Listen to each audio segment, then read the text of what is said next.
Perkenalkan, nama saya Francisca Suryati Damle, NIM 18030300102. Saya mahasiswa jurusan Sosiologi Universitas Nusa Cendana Kupang, kelas C semester 6. Pada video kali ini saya akan memparodikan isi buku yang berjudul Korupsi dalam Dunia Olahraga.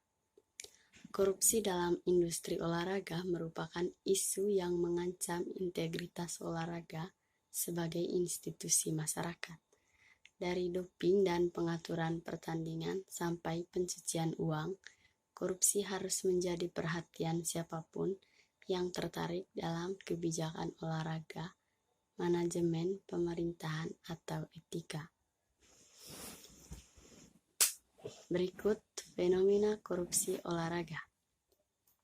Politik kepentingan komersial dan individu atau kelompok pemberontak di seluruh industri global olahraga memberikan berbagai peluang baik bagi individu maupun penyimpangan organisasi yang terjadi baik di organisasi nirlaba maupun sektor olahraga.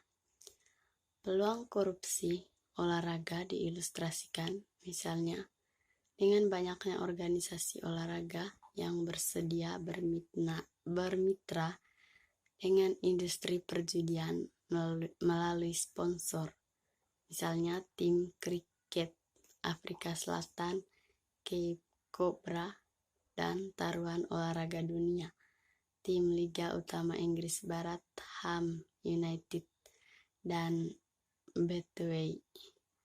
Meskipun ada potensi risiko terkait dengan industri perjudian dan memanipulasi acara olahraga. Misalnya di Australia, di mana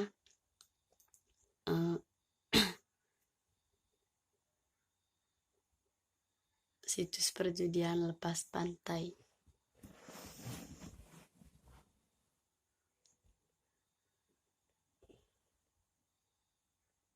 Yang berikut, Sportradar merasionalisasi perilakunya seperti biasa dengan menyatakan layanan tersebut menjawab kebutuhan industri taruhan dan kegiatan pramuka mereka dikendalikan sehingga melegitimasi praktik tersebut. Contoh lain dari jalinan politik, komersial, dan kelompok fenomena korupsi dalam olahraga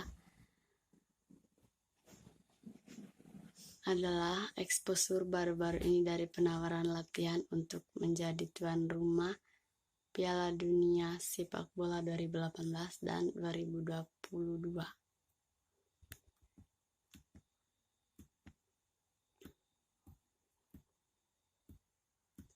Yang berikut mengkonseptualisasikan korupsi dalam olahraga. Di mana ada banyak uang, di situ terdapat dosa dan keserakahan. Sebagai elit olahraga telah menjadi semakin profesional dan komersial. Uang baru dalam olahraga telah menyebabkan lebih banyak peluang kegiatan curang dan korup. Saat ini ada tingkat perhatian yang tinggi bahwa kegiatan korup ini tersebar luas di kalangan profesional. Penggunaan istilah korupsi di mana-mana memiliki risiko, baik ketidaktepatan dan kedangkalan tentang makna dan kejadiannya. Doping dalam olahraga atau fenomena yang diperdebatkan mengenai apakah ini termasuk korupsi dan lebih lanjut tentang ini akan dijelaskan lebih lanjut. Telah menjadi perhatian di tingkat elit untuk 40 tahun atau lebih. Kekhawatiran seputar berbagai bentuk perpecahan perusahaan keuangan termasuk pengaturan pertandingan tampak jauh lebih baru. Tanggung jawab bahwa bentuk-bentuk perilaku ini dan perilaku lainnya termasuk kecurangan apa yang secara kolektif dapat diidentifikasi sebagai korupsi dalam olahraga dan pandangan yang tidak sesuai dan bertentangan dengan semangat olahraga.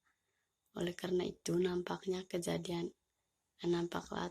sebuah kejadian baru ketika bentuk-bentuk korupsi tampaknya merupakan aktivitas inheren yang telah terjadi dalam kompetisi olahraga sejak awal. Sebagian besar bentuk korupsi keuangan umumnya hanya relatif terjadi di masyarakat. Baru-baru ini telah dibangun sebagai masalah. Carr mengatakan bahwa dalam pos periode Perang Dunia Kedua, praktik tidak etis di pihak swasta dan sementara sektor publik tidak disukai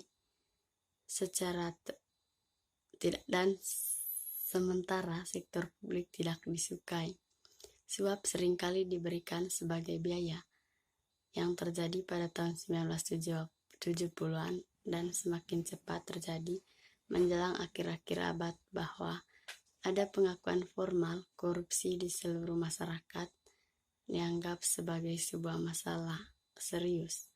Hasil dari proses ini adalah penciptaan internasional konvensi tindakan negara dengan hukum nasional tertentu dan organisasi non-pemerintah menyoroti gravitasi fenomena dan keinginan untuk terlibat aktif dengan korupsi secara umum di masyarakat.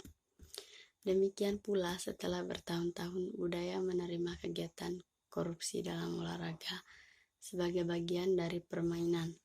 Perdebatan spesifik dalam olahraga baru-baru ini bertahun-tahun juga telah difokuskan pada masalah tentang cara terbaik untuk mencegahnya.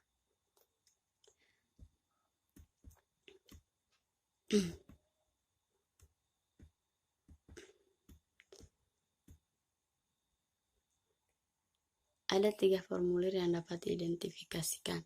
Yang pertama, pertandingan dan yang disebut pengaturan spot, di mana insiden tertentu dalam kompetisi olahraga dibandingkan dengan hasilnya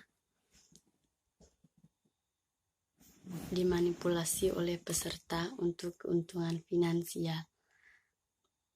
Fenomena itu adalah contoh terbaik dari fenomena korupsi dalam olahraga profesional kontemporer.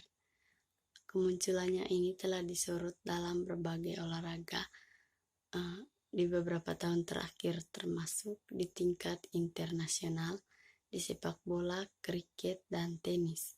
Pemeriksaan korupsi terkait pengaturan pertandingan perlu memperhatikan fenomena itu di celah-celah olahraga dan industri perjudian. Yang kedua, transaksi keuangan yang tidak teratur telah lama dipandang sebagai bagian dari olahraga profesional, khususnya dalam sepak bola Inggris yang menjadi bagian darinya pada tahun 1990-an. Pembayaran ini tidak diumumkan untuk tujuan perpajakan dan dibuat untuk memfasilitasi atau mempermanis transaksi tertentu.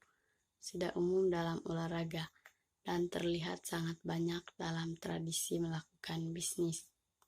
Yang ketiga, bukti suap seputar proses tender untuk turnamen olahraga besar telah ditemukan.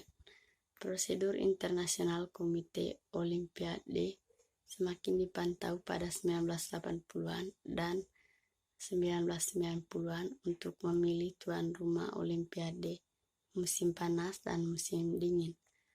Namun, pada tahun 1998 dan tawaran berhasil oleh Salt Lake City untuk Olimpiade musim dingin bahwa seluruh situasi terungkap. Baru-baru ini fokusnya tertuju pada dunia sepak bola dan Federation International The Football Association, dan umumnya kegiatan tersebut khususnya pemberian kompetisi Piala Dunia masa depan kepada Rusia pada 2018 dan Qatar pada 2022.